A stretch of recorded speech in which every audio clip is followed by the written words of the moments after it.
Alright guys, welcome to week 2 of FAM 401. We are going to jump right in and get started this week. This is our agenda for the week. Today we're going to review our objectives for today. Just a reminder, our objectives are just the things that we're going to accomplish in our time together this week. Then we're going to review a little bit of what we talked about last week. We're going to go over critique 1 that is due this week.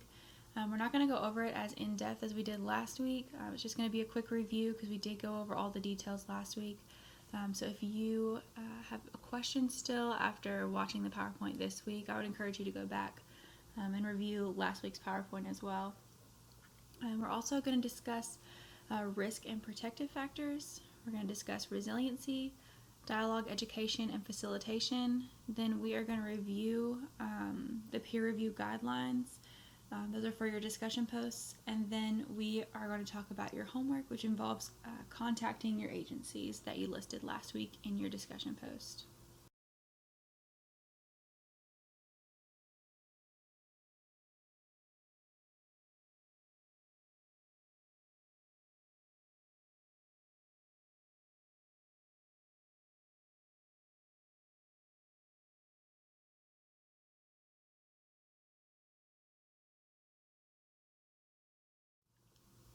Alright, so again, just a quick review of your text critique guidelines. There's 11 chapters altogether, resulting in a total of 5 written critiques.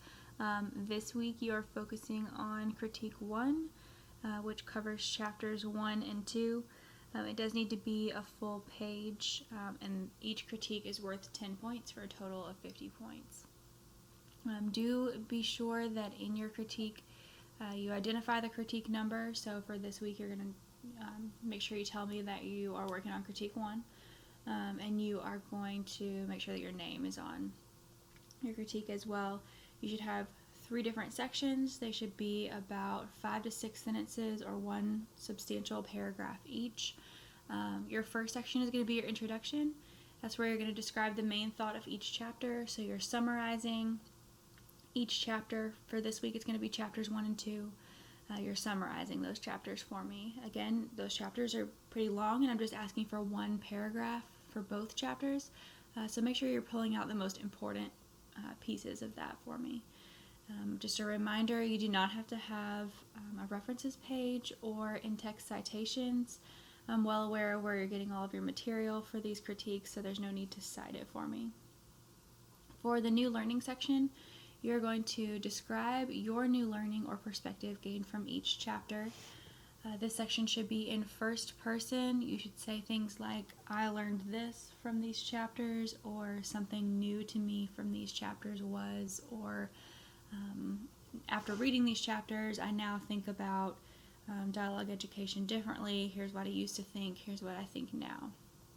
And that should be a personal application, not a continuation of your introduction. Then lastly is your application section. That's where you're going to summarize the material that can be used in your personal and your professional life, and you're going to be very, very specific. You're going to need to give me an example from each chapter.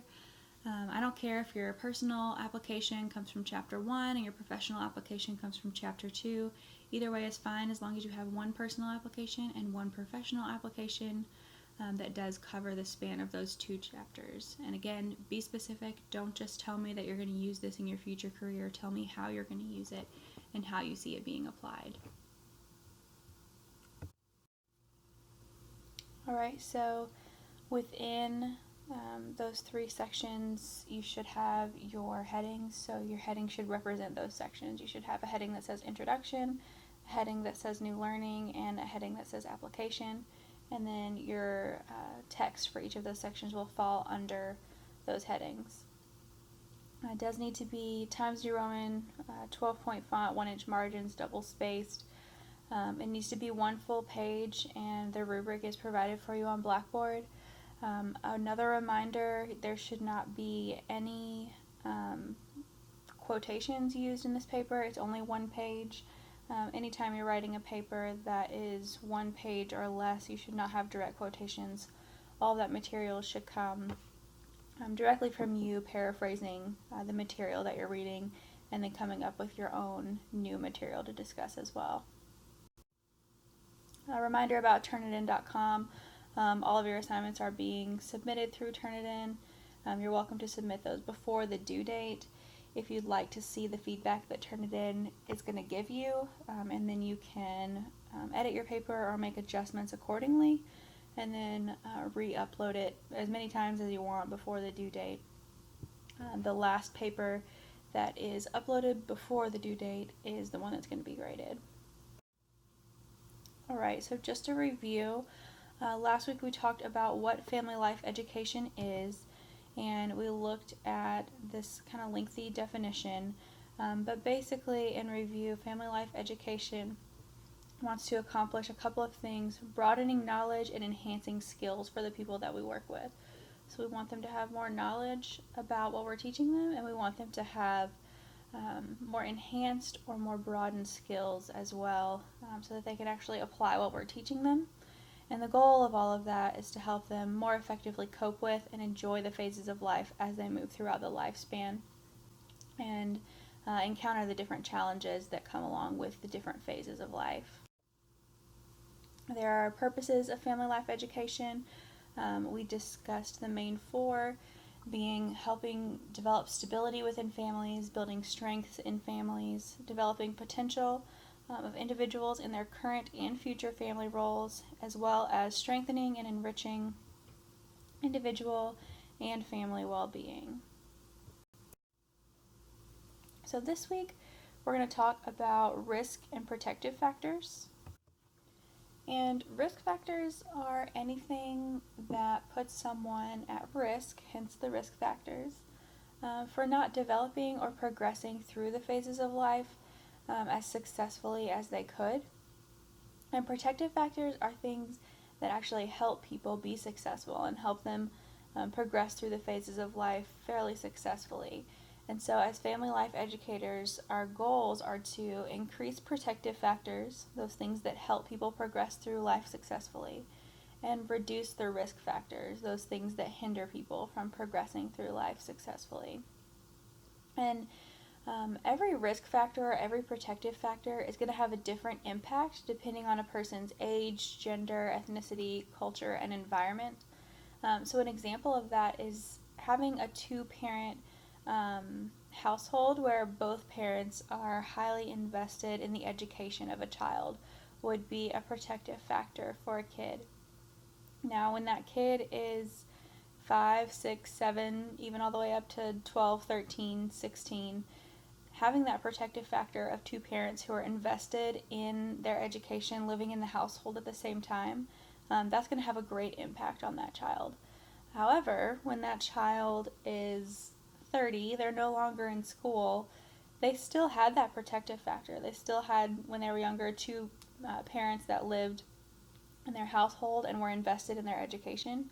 But that protective factor is not having as great of an impact on that 30-year-old as it did when they were a young child, going through grade school, actually living in their parents' home.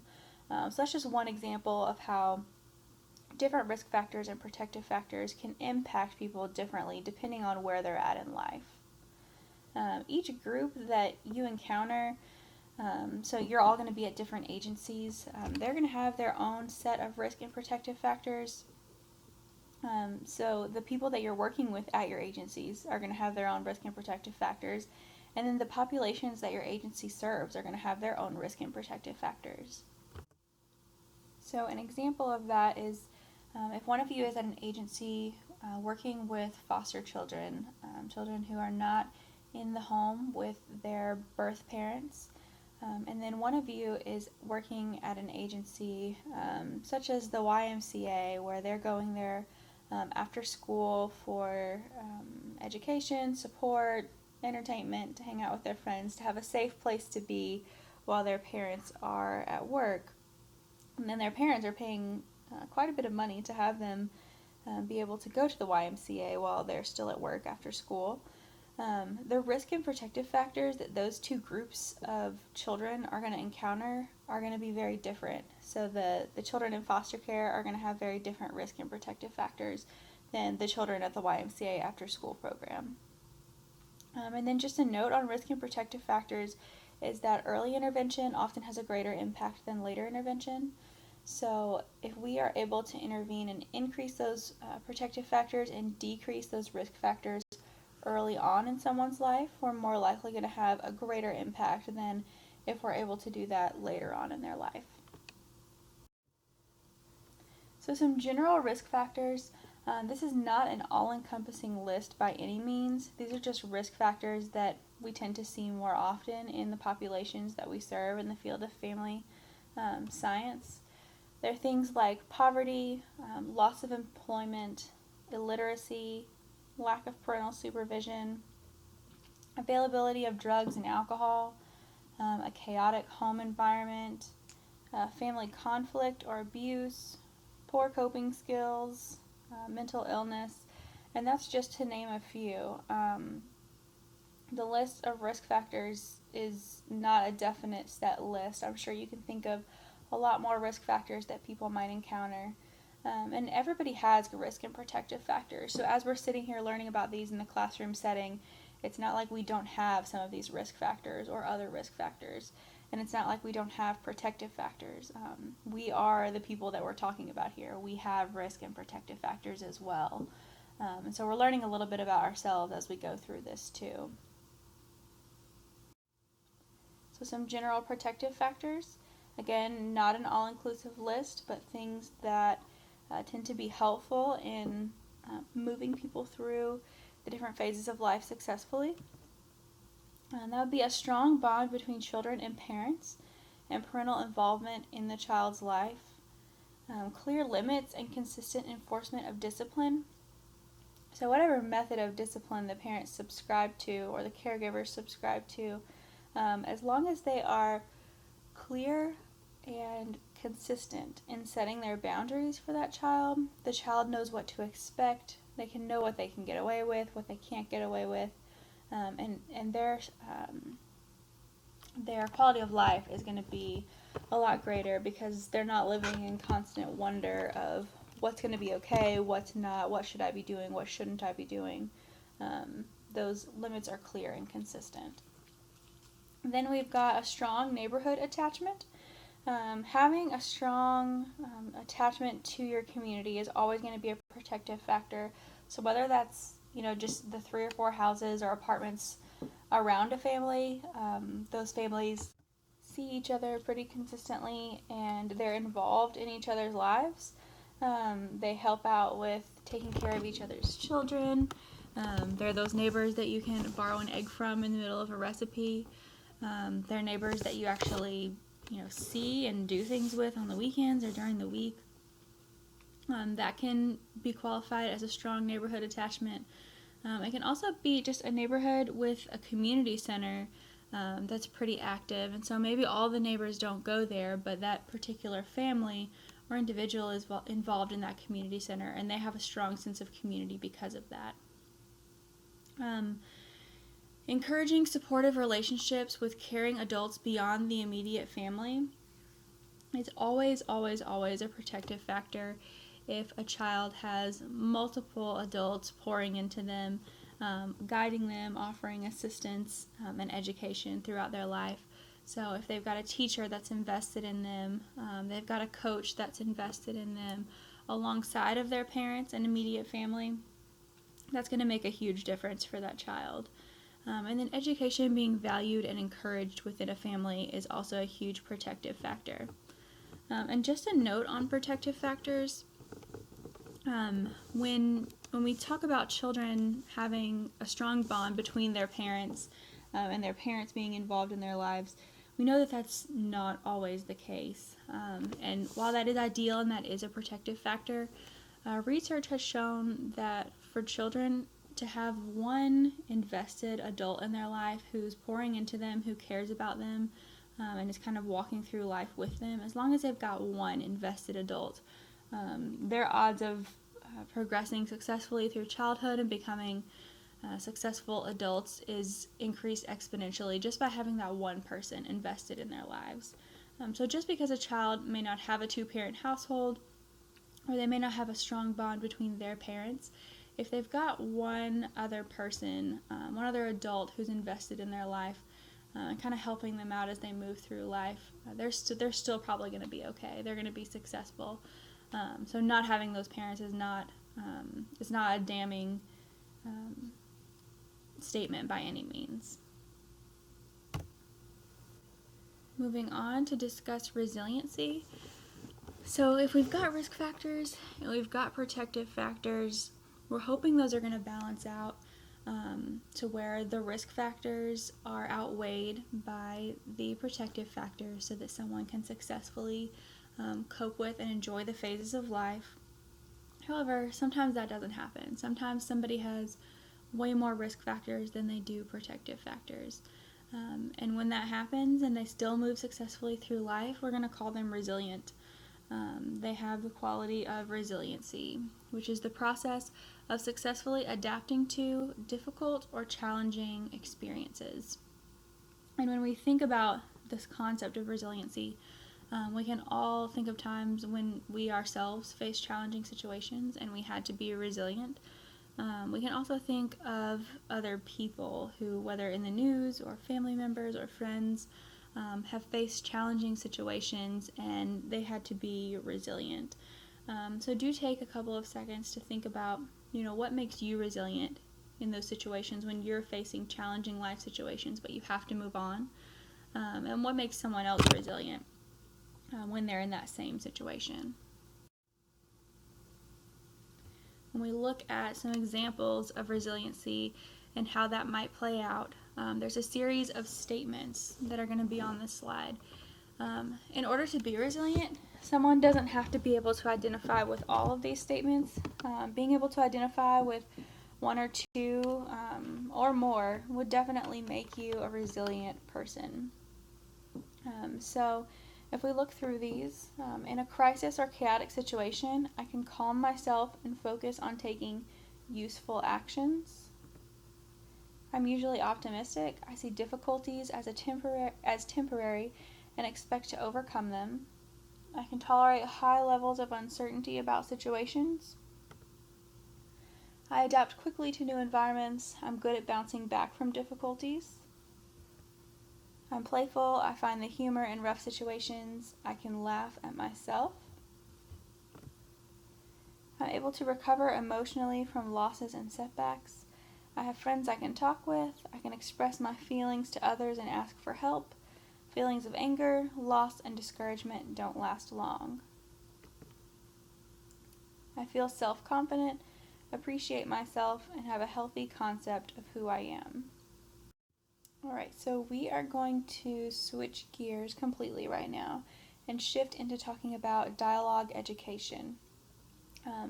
So dialogue education, as you might can tell from the name, is a type of education where we are teaching people new knowledge or new skills, but it involves dialogue, which means conversation back and forth between at least two people, possibly more. And usually that exists between the facilitator or the leader of that educational experience and the audience. So however many people might be in that audience, it might be 1, it might be 50. But dialogue education is going to be very different than what's happening right now, where I am giving a lecture and all of you are listening or viewing this later on. You're not able to interact with me. You're not able to communicate with me or discuss questions that you have along the way, which is quite unfortunate. I would prefer that this was a dialogue education situation. But what you're going to create in your presentations at the end of this semester is a dialogue education situation. So that dialogue education, going back and forth with your audience and facilitator and educating people in that way, this takes seriously the importance of safety and belonging. So dialogue education understands that people aren't going to talk back and forth with you and be vulnerable in front of other people and offer their input if they don't feel safe enough to give their input and they don't feel like they belong in that group. So that's kind of up to the facilitator, which is going to be you, to be an open and warm presence for your audience in order to make sure that they feel safe enough and like they belong in that group in order to give their feedback as you present. Dialogue education also creates learning spaces where both one's certainties and questions are welcomed. So as a dialogue education presenter is speaking, they want the audience to feel like they can ask questions and that they can offer their input if they have definite knowledge. They're sure of an answer to a question, or they've just got some further input to add on a topic that's being discussed. They can either add that input or ask questions, and they know it's going to be okay with the facilitator. This means listening to learners at every level. So it means listening to what they're saying. It means inferring the emotional tone of the room that you're presenting in. Does it feel safe? Does it feel a little bit tense? Kind of deciphering through what's going on there. Reading body language. All of that is involved in listening to learners. And you're going to begin the listening process with your learners next week. You're going to begin that as you start your volunteer hours at your agencies. You're going to be observing them. You're going to be listening to them, talking to them, and making sure that you really understand the situation that's going on at that agency. Dialogue education also prepares content in a way so that it connects to people's lives. Unfortunately, in this situation, family life education is the topic of this class, and that's what I'm going to teach you about. Whether you see a direct connection between this and your future careers or your current lives, whether you see that connection or not, that's what this class has got to be about, unfortunately. However, at your presentations, you're not just going to pick a topic and say, this is what I'm teaching you about, I hope you care, right? You're going to go into your agencies, you're going to ask them what they need to know, you're going to ask them what they want to learn, what they need help with, and you're going to pick a topic that they've already told you that they're interested in. That's going to be determined from your surveys that you pass out. It's going to be determined from your conversations that you have with them. And you're going to be sure that you're picking a topic that connects to your audience's life. It's not going to be a random topic. It's going to be something that they care about. And lastly, dialogue education is a state of mind that moves us to listening, respecting, doubting, reflecting, designing, affirming, considering options, and celebrating opposites. So if we're going to unpack that big statement right there, dialogue education first starts with listening. We're going to listen to our audience, we're going to see what they have to say, and then we're going to respect that. We're going to respect their experiences and the way that they do things. Then when we present new information to them based on the topic that they choose, hopefully within that audience there should be some doubting and reflecting. They should think, well, maybe are we doing this the best way possible, or is there a different way that we could be doing this? So for example, if you're presenting to them on communicating with clients, they've told you they have trouble with that, you're going to present to them new information on really good ways to communicate with clients, and that information should cause them to doubt or rethink the way that they currently communicate with their clients. Then they're going to reflect on that. They're going to design a new way to communicate with their clients based on the information you've given them. You're going to kind of affirm those new options that they're coming up with. They're going to consider all of those options, and there might be some celebrating of opposites within that where you don't necessarily 100% agree with what your audience ends up with, or they don't 100% agree with what you're presenting, but both parties' opinions and ideas are going to be respected there. Alright, so within dialogue education, learners are not treated as objects into whom the teacher deposits wisdom. They're going to be treated as worthy of respect and recognized for the knowledge and experience that they bring into the learning experience. So when you're presenting to them, you are by no means going to stand up there as an all-knowing educator for them on the topic that you're presenting on. You are going to acknowledge that you've just come in here and observed for 5 hours. You've done the best work that you can. You've taken your experience from your time at USM, all the things that you've learned, and you've kind of culminated that into a presentation for them. But you're going to acknowledge that these people are the ones who are at their agencies every day. They know more about their agencies than you do, no matter how much research you do. They know about their struggles, they know about their experiences, and you're going to acknowledge those experiences and value them and see how they can add or contribute to what you're teaching your audience. So it's a very collaborative way of working with your audience in an educational experience. All right. So if you will, take a moment and remember the best teacher that you ever had, as well as your least favorite teacher that you ever had, and think about those qualities or attributes that made him or her so effective or ineffective.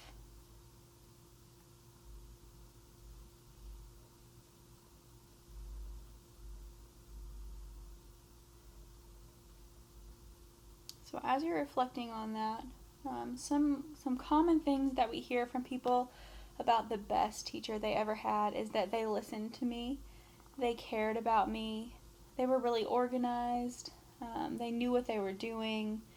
I could tell that they were invested in my learning or in me as a person. So really what we hear, if we kind of sum those qualities up of those best teachers, is that they clearly have a personal investment in their audience. They care about what happens to their students, and they're organized. So they're not just showing up and trying to wing it and throw it together. They've got everything together. They know what they're trying to do. They know what they're trying to communicate, and that makes it easier and more safe for their audience to participate and to learn in that environment. And then on the flip side, if we think about the characteristics that we most commonly hear from least favorite teachers, it's things like they weren't organized, they didn't answer my emails, I didn't know what they expected of me, I didn't feel like they cared about me, I don't know that they knew my name. Those kind of things are what categorize our least favorite teachers, and I'm sure you've got a lot more descriptors of your least favorite teachers.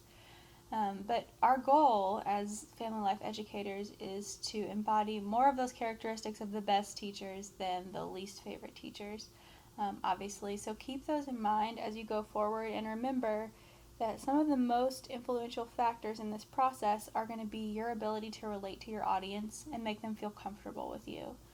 It's going to be really hard for them to value you as an educator if they don't think that you care about them. And so that needs to be your goal from day one, going into your agency and meeting them, observing, volunteering, forming that safe connection with them needs to be your number one goal. All right. So if we talk about facilitators, facilitators are people who are leading educational events. They're in charge. They are, whether it's a small group or a large group, they are the one who is leading the educational event or experience. There's lots of different types of facilitators, and we're going to go through some of those. But these are some general qualities that we hear of people who are effective facilitators. And these are compiled from actual quantitative research as well. So they were caring, sensitive, or compassionate. They were good leaders. They're dependable. They're consistent. They're organized. They're flexible. They're knowledgeable. They're curious. They're realistic. And they're creative. Again, that's not an all-encompassing list, but those are the most common characteristics of effective facilitators as identified by their audiences. And so as you're preparing your presentation, you're thinking about being a facilitator yourself of a dialogue education, family life education experience. Make sure that you're keeping this list in the back of your mind and trying to embody this list as much as possible. And typically people in this major in child and family studies, most of you guys naturally are a lot of these things. You are caring, you are compassionate, that's what got you into this field. And so depend on that. Know that you are a lot of these things already and take that with you as you go into your agencies. So the types of facilitation, we've got the expert approach, the facilitator approach, critical inquirer, collaborator, interventionist, and eclectic. We're going to walk through some of these. And as we're going through them, I want you to maybe pause the video as we're going and think about the different strengths and weaknesses of the different types of facilitation, because you are going to embody one of these types of facilitation in your presentation. And it's important that you pick one that works for you, and one that makes sense for both your personality and your audience that you're going to be presenting to.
All right, the facilitator approach.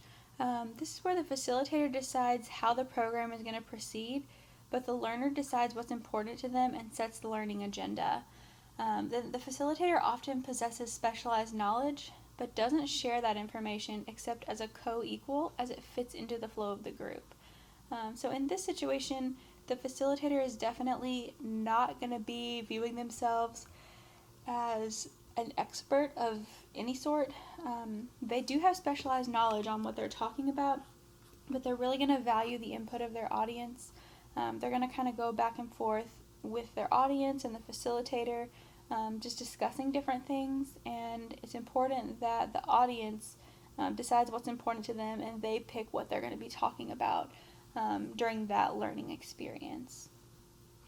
So on your own, take a couple of seconds to think about the strengths and weaknesses of that type of approach, how that would work well for you, how it might not work well for you, those types of things.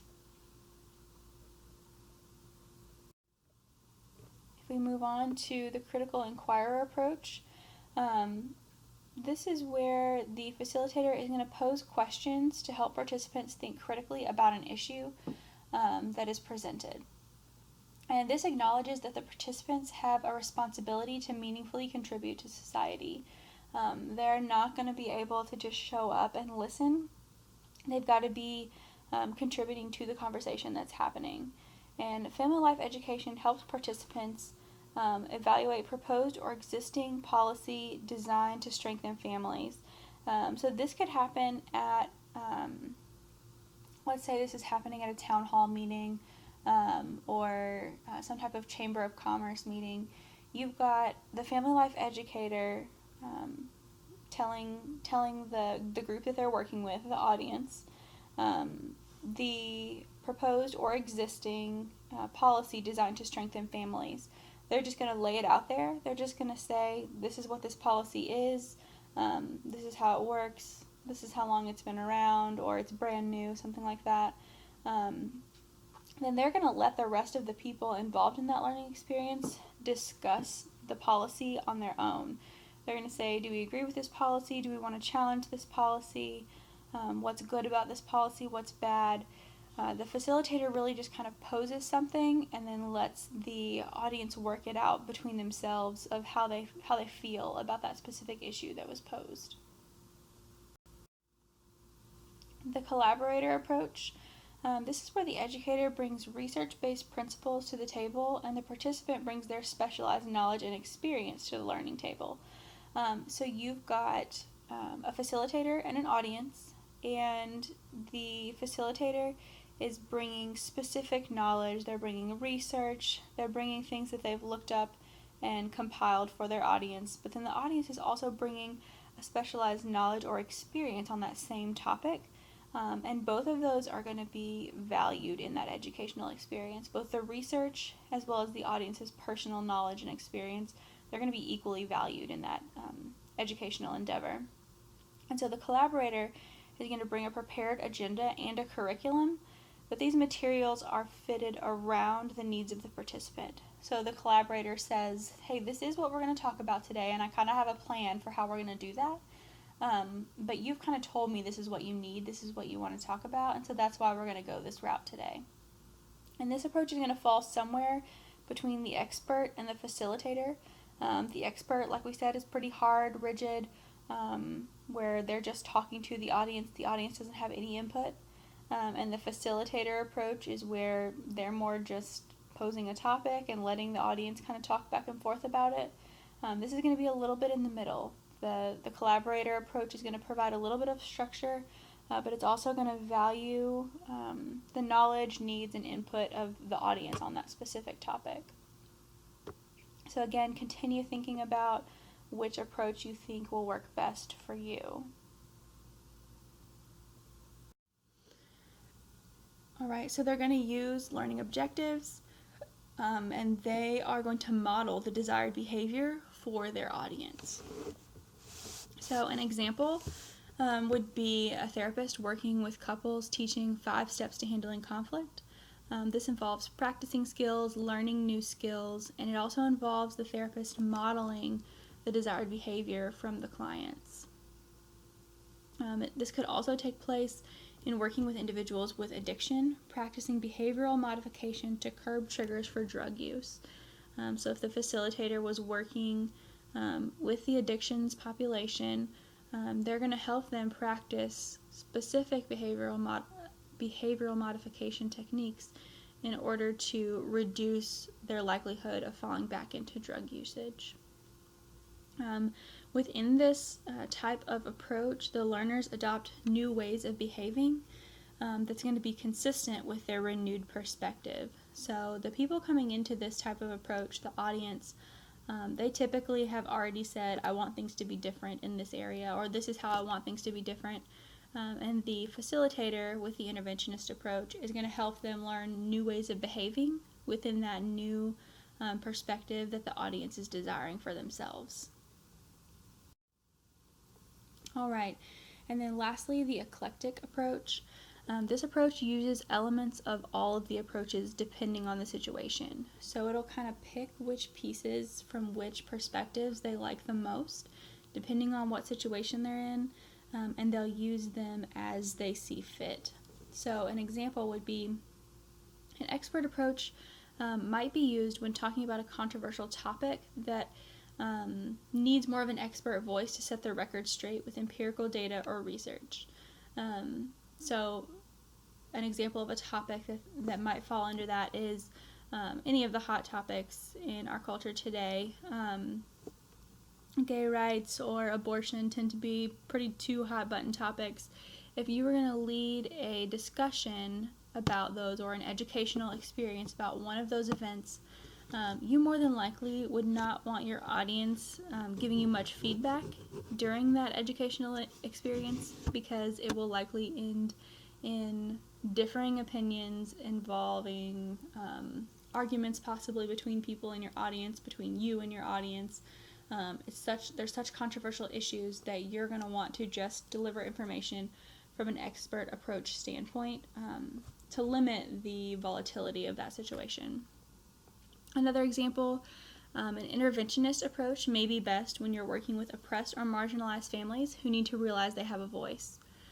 So again, the interventionist approach is going to offer specific ways of change. They're going to bring about specific new skills that the audience has. And oppressed and marginalized families often need new skills quite often in order to realize that they do have a say over their current life circumstances, and that they can do things differently in order to make their situations a little bit different for themselves. All right, so to wrap up our discussion on different types of facilitation, please keep in mind that family life educators need to be sensitive to the best times to use a particular approach. So I do want you to think about which approach you most identify with and which one would fit you the best. But also keep in mind that you're going to have to be flexible. You're going to have to use different pieces of different approaches at different times depending on what your audience needs and the specific context or situation that your learning experience that you're leading happens to fall under.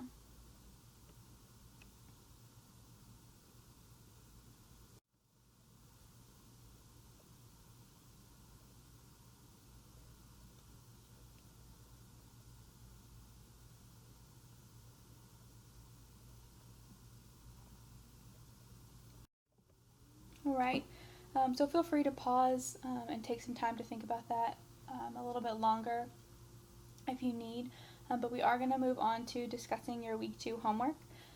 So for this week, you've got your discussion post 2 and your critique 1, and we're going to get into some of the details of that discussion post 2. We have already talked about your critique 1. Just keep in mind that's due this Friday by 5, just like all of your other assignments. All right, so in order to complete your discussion post for this week, you are going to have to contact your agencies. Last week, you identified 3 agencies that you're interested in working with. This week, you're going to start contacting them, starting with your number 1 agency. So the agency that you desire to work with most, you're going to contact them first. And you're going to describe the project to them and establish your timeline for completing that project. And we're going to get into some details of how you can do that best. If your number 1 agency declines to have student volunteers this semester, you're going to move on to your number 2 agency. If your number 2 agency declines, you're going to move on to your number 3. In all of my time teaching this class, I've never had a group had all 3 of their potential agencies decline to have them. If that does happen to you, please shoot me an email or come visit me in my office, and we can make sure that you do get an agency for this semester. So you're going to identify the agency that you're going to work with throughout this semester, and that agency must give you permission. So just because you listed an agency as your number 1 choice does not mean you're automatically working there. You have to explain the project to them and get permission from them to complete your project with them. So this is kind of a very choppy script that you can use for describing the project to your agency. Make this your own. Don't just read this when you call on the phone or when you go up there. Make sure to include your personality in this. So describe that you're seniors at USM and you're enrolled in a family life education course. As part of this course, you have the opportunity to pair with a local agency during the semester and create a 30-minute educational presentation designed specifically for that agency. Explain to them that you're going to spend a minimum of 5 hours at their agency. During that time, you're going to be learning how things operate. You're going to be administering a brief survey to assess the educational needs.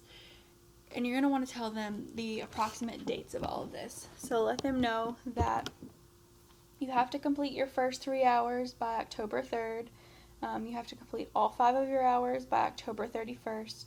And then you're going to return in November or December to give your educational presentation. And you have to give those presentations between the 21st and the 8th of December. Okay? So that's just a rough outline of kind of what you would need to explain to your agency of what you're doing.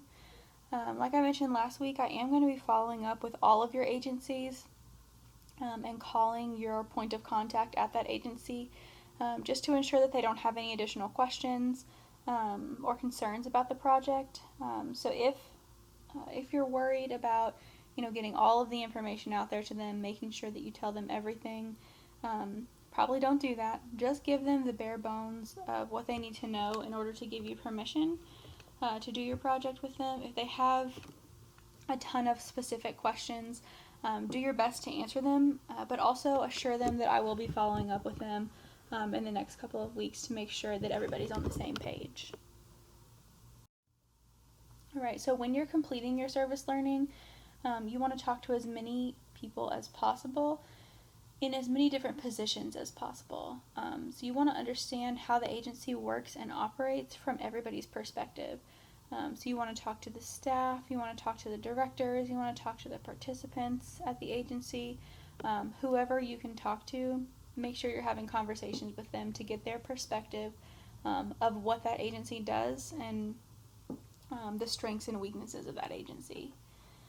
Your goal while you're there is to ask questions, observe your audience, and help out. By no means are you to just stand there and observe and talk to people without helping. If your agency asks you to help out with anything while you're there, you are completing volunteer hours. Please help out in any way possible. Sometimes they won't want you to help. Sometimes they will want you to just strictly observe. But if they ask you to help out with anything, please have an all-hands-on-deck mentality while you're completing your service learning hours. You're going to administer your needs assessment while you're there. This is a short survey. It's 3 or 4 questions, and that's going to help you narrow down the topic for your audience. So you're going to pick your topic for your presentation based on what your audience tells you they need in your surveys. And you're going to want to administer that to as many people as possible. Please keep in mind that family life education and dialogue education are types of adult education. So you will not be giving your presentation to the preschoolers at the child care facility or preschool that you volunteer at, or with the foster children that you volunteer with at DHS or at youth villages or something like that. You're going to make sure that you're only giving this survey to adults. Then, based on the results of your needs assessment, you're going to design your 30 to 35 minute presentation for your agency, and that's going to be delivered between November 31st and December 8th.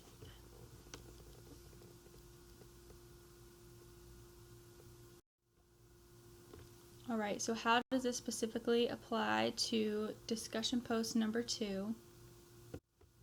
So by the time you sit down to write your discussion post, you need to have already contacted your agencies and had one of them agree to let you complete your project with them. So for that reason, you need to start contacting your agencies Monday morning as soon as possible. Sometimes it might take a couple of days for them to get back to you. Sometimes they might say yes or no right away, but you want to give yourself and your agency as much time as possible to get this done this week before you actually have to sit down and write your post. So get started on contacting your agencies ASAP. And after you've done that, you're going to write your discussion post letting us know which agency you've officially partnered with to complete your community practicum assignment. You're going to tell us the name of your agency, the name of the person you've contacted, that person's position within the agency. So were they the secretary, the director, the lead teacher of a certain classroom, what was their position, and a phone number where that specific person can be reached. So don't just give me the general phone number. If you're working at Tim's Elementary, don't just give me the phone number to the front office if your person of contact was the 5th grade teacher. Make sure you give me a specific number where that person can be reached. And when you're getting that phone number from that person, explain to them that your reason for that is because your instructor will be following up with them to make sure that they don't have any questions and to clarify any concerns that they might have. So then additionally, you're going to research this agency and tell us what population they serve, what services they offer, and what you hope to learn while completing your assignment at this agency. This is very similar to what I asked you to tell me about all 3 of your agencies last week, except this week should involve a little bit of research. So you're going to start digging a little bit deeper into that agency, pull up their website, actually go up there, get a brochure, find out a little bit more about your agency, and tell us what you learned from that research. Do remember that your discussion posts are graded on content. Did you tell us your agency? Did you tell us the name of the person you contacted, their position, the phone number, as well as some information, some research about that agency, then spelling and grammar, and then response to your classmates' posts. This past week, some of you missed out on the point of those peer feedback partners. Make sure when you're responding to your classmates' posts, you're responding to your peer partners. You can respond to as many people in addition to them as you would like, but you are being graded on your specific responses to your peer partners' posts. Okay? All right. So we're going to go over the peer feedback guidelines for those responses to partner posts. This does not start until next discussion post 3, but we're going to go over it today. So please keep in mind for this week, you do not have to have this type of response for your peer feedback. This week, you're going to do the same thing you did last week, just general comments and thoughts about your peer partners. Post, but in the future weeks when we're actually putting together the pieces of your binder, your feedback to your partners needs to have these 4 parts. And all of this is listed in the handout that's located in week 2 on Blackboard, in addition to a lot more information. Please download that, read it, and let me know if you have any questions, because this is going to be important to getting all of your points for your peer feedback posts. So there's 4 main categories that you need to focus on when you're reviewing your partner's work and offering feedback.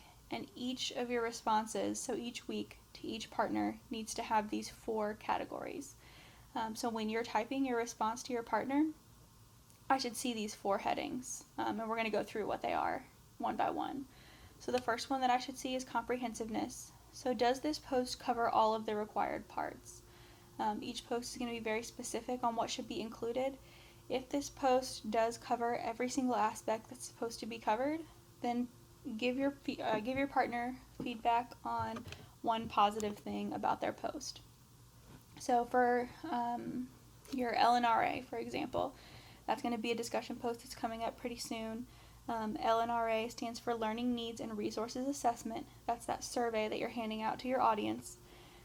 When your partners post their LNRA to the discussion board, it's going to be your job to say, does this LNRA encompass all of the required parts? If so, tell them something that you like about their LNRA.